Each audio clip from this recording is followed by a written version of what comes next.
Lips पर छोटे छोटे पेनफुल छाले या दाने आ गए हैं लिप्स के ऊपर की साइड पे या कॉर्नर की साइड पे, और बहुत ज्यादा दर्द हो रहा है और देखने में भी अच्छे नहीं लग रहे हैं। और लोग बोल रहे हैं आपको ये तो गर्मी की वजह से मुंह पक गया आपका। तो सच में क्या ये गर्मी की वजह से होता है या कोई बीमारी का साइन है ये? क्योंकि ये चीज कॉमन भी है और बहुत लोग इग्नोर भी करते हैं, और आपको शायद पता नहीं है ये छोटी सी चीज अगर घर में किसी को है तो दूसरों को भी फैल सकती है और ये एक बीमारी का साइन भी हो सकता है। हाय, मैं हूं आपकी डॉक्टर और ये है डेंटल स्नैप। आज इस वीडियो में मैं आपको बताने वाली हूँ एक बहुत ही कॉमन कंडीशन के बारे में जिसका नाम है हर्पीस लेबियालिस। नहीं जानते हैं तो आप जान जाएंगे और जानते हैं तो और अच्छे से सुन लें। इस वीडियो में कवर होगा ये क्या होता है, कब होता है, कैसा दिखता है, कब कब किस किस को होने के चांसेस होते हैं, कैसा फैलता है, इससे कैसे बचना है, हमें घर पर रहकर हम क्या क्या कर सकते हैं जिससे इसको ट्रीट कर सकें हम, और इसका नॉर्मल ट्रीटमेंट भी क्या होता है वो भी जानेंगे घर के अलावा। और लास्ट में कुछ ऐसे क्वेश्चंस जो लोग मानते हैं उनका जवाब देंगे, वो सही है या वो सिर्फ माना जा रहा है बट वो सही नहीं है। ये वीडियो आपको पूरी क्लियरिटी दे देगी तो एंड तक जरूर देखें। एंड अगर आप नए हैं इस चैनल पर तो सब्सक्राइब कर लीजिएगा। अब होता क्या है, बहुत से पेशेंट्स जो होते हैं वो मिलते हैं और बताते हैं कि उनको फीवर आया था, मतलब बुखार हुआ था, उसके बाद उनके ओठ के ऊपर ये दाने हो गए। और बहुत से लोगों का मानना होता है कि ये बुखार की गर्मी की वजह से जो गर्मी निकल नहीं पाती है बॉडी से तो वो इसके थ्रू निकलती है। तो ये चीज ऐसा बिल्कुल भी नहीं है, ये फीवर की गर्मी की वजह से नहीं होता है, इसका कुछ और रीजन है और ये किसी और वजह से होता है। ये है एक वायरल इन्फेक्शन। हाँ, ये वायरस की वजह से होता है और इस वायरस का नाम है हर्पीस। आप इसको इस तरीके से समझ सकते हैं, वायरस जो होता है ये हर्पीस वाला, ये एक बार बॉडी में आ गया फिर वो आपके नर्व सेल्स में, जो आपके नर्व सेल्स होते हैं उसमें छुप जाता है और बैठ जाता है। अब आ तो ये किसी भी तरीके से सकता है, वो मैं अभी बताऊंगी आपको कैसे आ सकता है। तो ये नर्व सेल्स में जाके बैठ जाएगा, छुप जाएगा, और जब ये एक्टिवेट होता है तो ये लिप्स पे ब्लिस्टर्स वगैरह, दाने छाले ये बनाता है।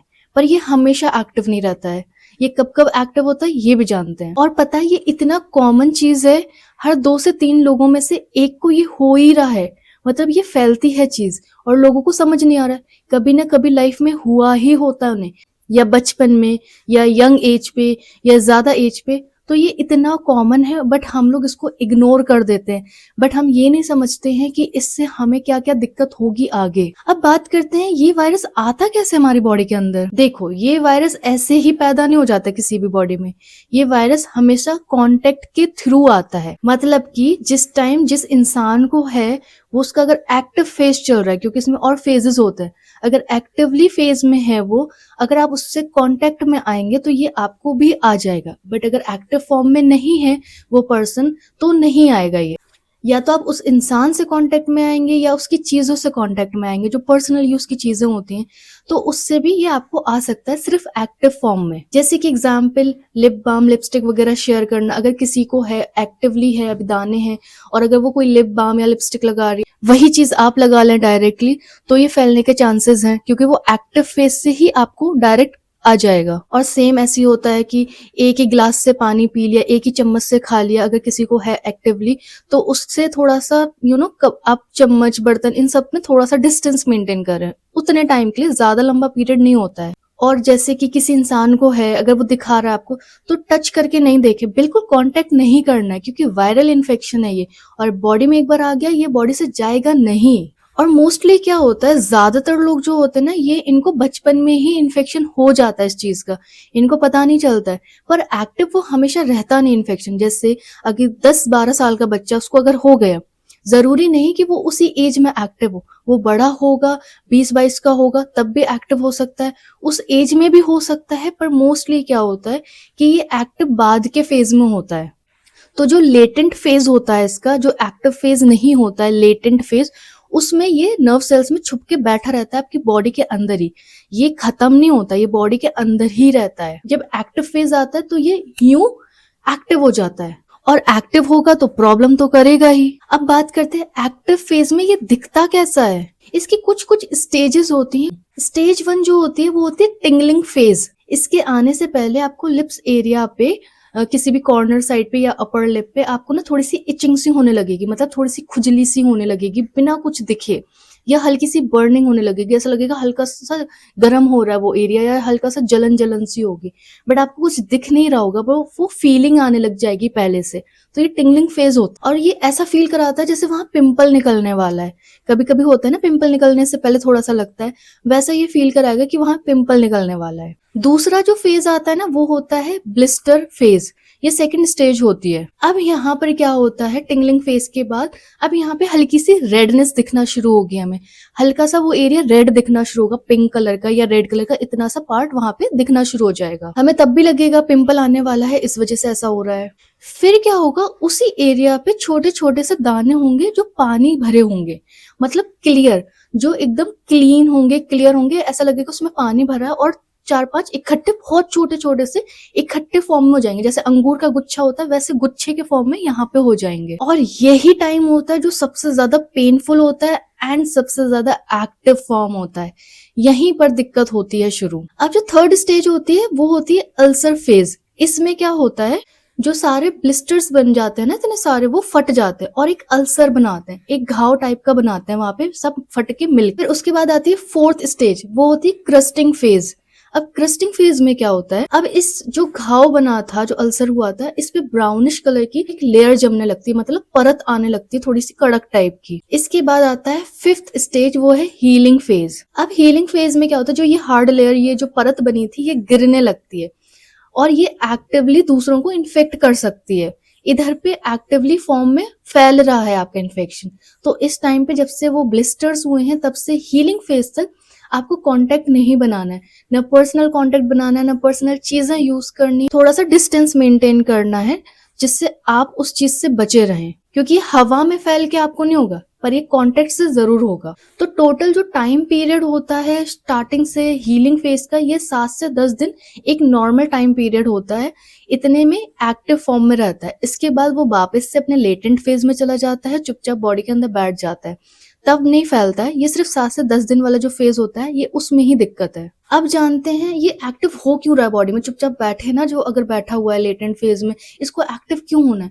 कुछ कुछ तो रीजंस होंगे, कुछ कुछ तो चीजें होंगी, ट्रिगर पॉइंट्स होंगे, इसलिए तो ये एक्टिव हो रहा है। ऐसे अपने आप ही थोड़ी हो जाएगा कि चलो आज मैं सो के उठाऊं तो एक्टिव होता हूँ, ऐसा नहीं है। कुछ ट्रिगर पॉइंट्स होते हैं जिनकी वजह से ये एक्टिव होता है। सिंपल सी चीज है, जब बॉडी कमजोर होती है, वीक होती है, तो इन्फेक्शन के चांसेस बढ़ते हैं, और ये सारे इन्फेक्शन तभी एक्टिवली हमारे बॉडी को प्रॉब्लम देते हैं। अब ये कुछ कुछ ट्रिगर्स जो थे वो क्या हैं जिनकी वजह से एक्टिव होता है। पहली चीज, ज्यादा स्ट्रेस की वजह से। जब स्ट्रेस होता है तो ये बहुत ही जल्दी एक्टिव होता है, क्योंकि इसको लगता है कि अब बॉडी वीक हो रही है। दूसरा चीज है, सही से नींद नहीं लेना। नींद नहीं होगी, बॉडी कमजोर रहेगी, तो ये एक्टिव होगा। तीसरा है, फीवर हुआ, कोल्ड हुआ, जिससे बॉडी कमजोर हो जाती है। फीवर और कोल्ड बॉडी को तोड़ देता है, जिसकी वजह से ये फिर एक्टिव हो जाता है। इसको सिर्फ कमजोरी चाहिए बॉडी में, मतलब इम्यूनिटी जैसे गिरी और ये भाई साहब ऊपर आए। और एक और कॉमन ट्रिगर होता है डिहाइड्रेशन, धूप ज्यादा लग जाना, इससे भी एनर्जी हमारी लो हो जाती है।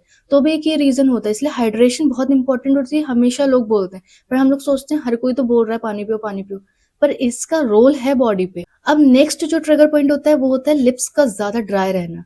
जिनके लिप्स बहुत फटते हैं, बहुत ड्राई रहते हैं, और अगर उनको हर्पीस की प्रॉब्लम है तो उनमें एक्टिव होने के चांसेस होते हैं इस टाइम पर भी। और फीमेल्स में पीरियड्स के टाइम पे बहुत ज्यादा चांसेस होते हैं, क्योंकि पीरियड्स के टाइम पे बॉडी बहुत वीक हो जाती है, इम्यूनिटी बहुत कमजोर हो जाती है। उस टाइम पे तो बहुत ही ज्यादा चांसेस होते हैं इसके वो एक्टिव होने के। बॉडी में न्यूट्रिशन वगैरह की कमी, मतलब आप समझ रहे हैं ना, जो भी हमारी बॉडी को कमजोर कर रही हैं चीजें, ये कमजोरी में ही ऊपर आता है, क्योंकि ये कमजोरी में ही अपने आप को स्ट्रांग दिखा सकता है। अगर हम स्ट्रांग है तो ये हमारे सामने कमजोर है। अब बात करते हैं प्रिवेंशन की। प्रिवेंशन मतलब इससे हम बच कैसे सकते हैं। चलिए सिंपल पॉइंट्स में समझाती हूँ इस चीज को भी आपको। पहली चीज, सन प्रोटेक्शन, क्योंकि सनलाइट वायरस को एक्टिवेट कर सकता है। तो अगर आप बार बार जैसे सन के नीचे जाना होता है आपको, धूप के नीचे, और ज्यादा टाइम के लिए रहना होता है, और आपकी बॉडी डिहाइड्रेटेड होती है, वीक होती है, और ये बार बार आ जाता है, तो एक तो आपको पानी इनटेक अच्छा रखना पड़ेगा अपनी बॉडी में। दूसरी चीज, आप सनस्क्रीन वगैरह यूज कर सकते हैं फेस पे, एंड लिप बाम भी आज है SPF वाली, तो आप वो भी यूज कर सकते हैं। तो SPF वाली लिप बाम होती है वो क्लियर भी आती है, मतलब वो प्लेन भी होती है, ऐसा नहीं है उसमें टिंट या कलर हो। तो लड़के भी लगा सकते हैं, ऐसा कुछ नहीं है, वो पता नहीं चलता, वो वैसलीन की तरह रहेगी। तो एक अच्छा SPF लिप बाम आप अपने साथ कैरी कर सकते हैं। दूसरी चीज, आपके लिप्स डार्क नहीं होंगे, क्योंकि धूप से टैनिंग होती है, डार्क होता है एरिया।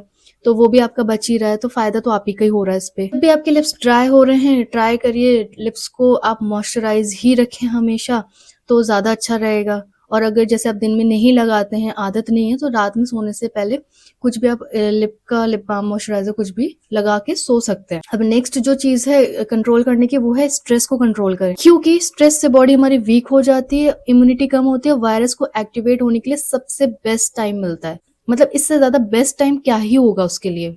तीसरी चीज जो है, शेयरिंग अवॉइड करें ऐसे टाइम पे। स्ट्रिक्टली आप मना कर सकते हैं, क्योंकि ये बीमारी की चीज है।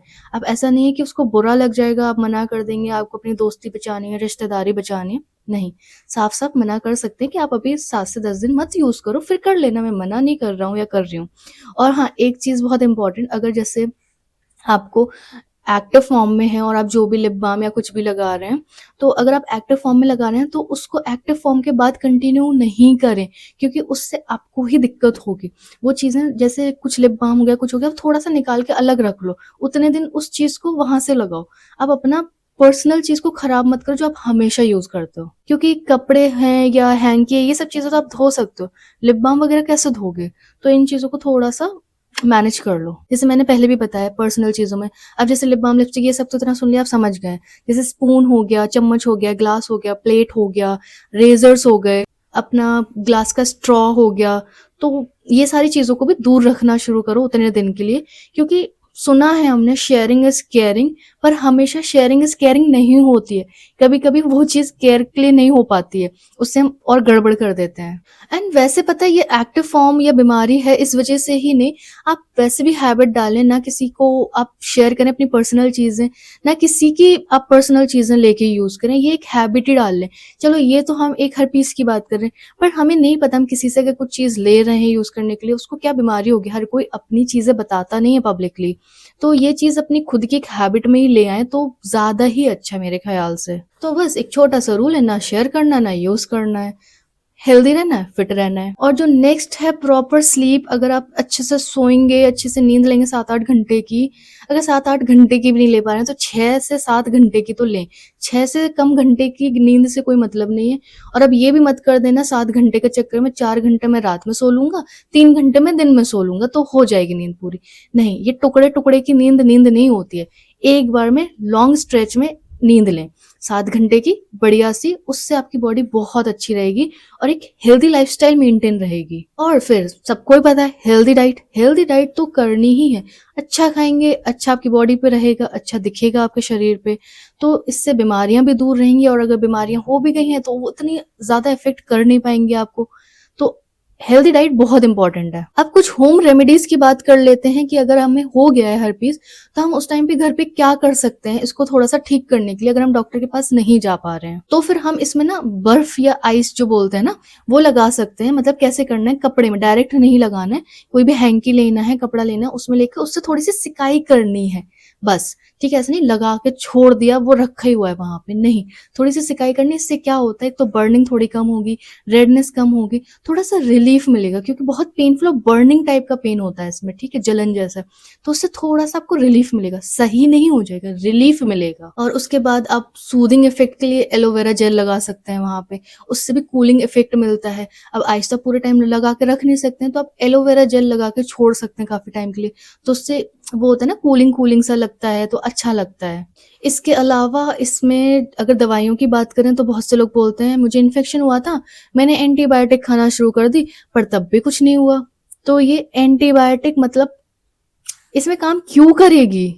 ये वायरल इन्फेक्शन है, इसमें एंटीवायरल खाई जाती हैं, और एंटीवायरल भी, उसमें भी कोई भी एंटीवायरल नहीं खाई जाती, उसके भी डोज अलग होते हैं। और एंटीवायरल क्रीम, जेल, ये सब भी आते हैं, वो भी आप उस पर लगा कर छोड़ सकते हैं। दिन में 3 से 4 बार लगाना होता है, और अच्छे से क्लीनली, लाइक कॉटन से या हाथ से पानी से क्लीन कर करके फ्रेशली लगाना होता है, तो उससे बहुत रिलीफ मिलता है। अब कुछ ऐसी बातें हैं जो लोग मानते हैं, अब उसको बताती हूँ वो सही है या गलत है। पहला क्वेश्चन, ये चीजें गर्मी की वजह से होती है। अब आप सभी जानते हैं, मुझे बताने की जरूरत नहीं है, तो नहीं होती है गर्मी की वजह से। दूसरा क्वेश्चन, इससे परमानेंट निशान पड़ जाता है?